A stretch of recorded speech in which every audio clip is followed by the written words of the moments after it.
Give order of theta 1, theta 2, theta 3 and theta 4। इनका order set करना है। यार एक बात बताइए आप, इसके अंदर जो है ना, यहाँ पर जो ये वाला एंगल है, ये क्या कौन सा एंगल है? ये वाला यहाँ पे जो ये वाला एंगल है इसके अंदर, ये क्रिटिकल एंगल है थीटा सी, ये क्रिटिकल एंगल है यहाँ पे।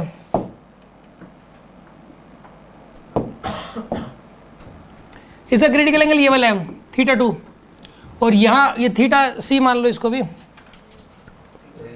तीसरे नंबर पे थीटा सी। इसका थीटा एंगल ये थीटा सी हो गया, और इसका एक ये एंगल हो गया थीटा सी यहाँ पे, ठीक है ना। ये क्रिटिकल एंगल्स हो गए। एक बात बताइए, क्रिटिकल एंगल कैसे निकलता है इस केस के अंदर? क्रिटिकल एंगल कैसे निकलता है? साइन थीटा सी। बताइए आप कैसे निकलेगा साइन थीटा सी यहाँ पे? रेयर अपॉन टेन से, यानी कि 2/3, 2/3 से निकलेगा ना यहाँ पे, 2/3 से।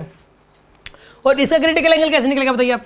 दूसरे वाले का 3/4.5, और इसका क्रिटिकल एंगल कैसे निकलेगा?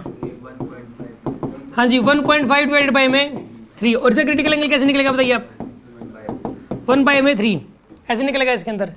अब एक बात बताइए, ये तो 2/3 है, 2/3 मतलब कितना होता है? 0.66 ऐसा होता है कुछ। और इसका क्रिटिकल एंगल बताइए कितना आएगा यहाँ पे?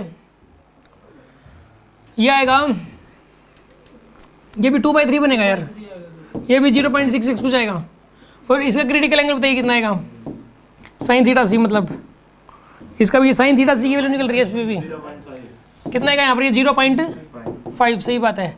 और ये कितना आएगा? 0.33।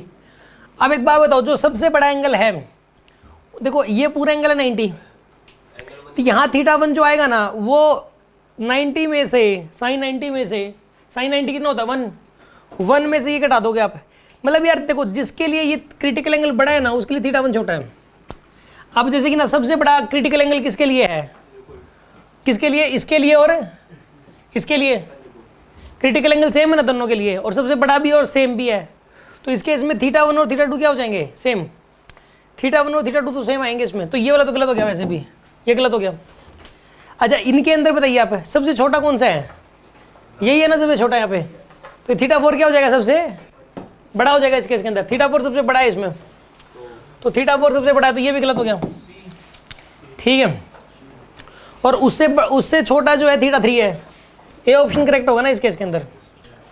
ए ऑप्शन करेक्ट होगा। यार आपको समझ आ रहा है कि नहीं आ रहा? मैं देखो क्वेश्चन में तो कंपैरिजन करने के लिए बोला था थीटा 1, थीटा 2, थीटा 3, थीटा 4, लेकिन एक बार पहले कंपेयर कर लो आप उनके क्रिटिकल एंगल्स को, चारों के। जिसका क्रिटिकल एंगल सबसे कम, उसका ये प्लेन के साथ एंगल सबसे ज़्यादा, और जिसके लिए क्रिटिकल एंगल ज़्यादा, उसके लिए प्लेन के साथ एंगल सबसे कम हो जाएगा। यार समझ में आया कि नहीं आया आपको? इसमें ये भी पूछ सकता था क्रिटिकल एंगल्स को कंपेयर करो। तो पहले क्रिटिकल एंगल ऐसे निकालते हैं, rare medium upon denser medium. ये वाला क्वेश्चन सिंपल फॉर्मूले के ऊपर बेस था कि क्रिटिकल एंगल का फॉर्मूला होता है साइन थीटा सी, का फॉर्मूला क्या होता है? रेयर अपॉन में टेंसर। ये इस बात समझ में आ गई होगी आपको? किसी को कुछ पूछना है इस बारे में? हाँ जी, कुछ पूछना है इस बारे में?